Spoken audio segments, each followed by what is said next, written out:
Hi everyone, in front of me I've got POCO C71 and let me share with you how to change the wallpaper on this device.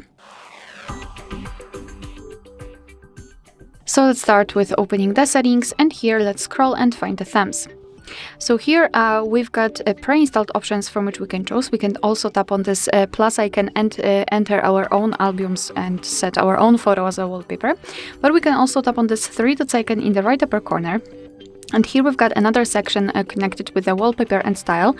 So here we've got the colors, the homepage, etc. We can tap on change wallpaper to access more options to choose from. So let's tap on device wallpapers, and as you can see here we've got totally different wallpapers than those which we previously saw. So let's simply tap on the specific wallpaper and then tap on a set wallpaper. Now we can decide where you want to set it, so as a lock screen, home screen, or both, and simply tap on set. Now we can go back, and as you can see the wallpaper has been applied successfully. Alright, so that will be all. Thank you so much for watching. Please hit the subscribe button and leave the thumbs up.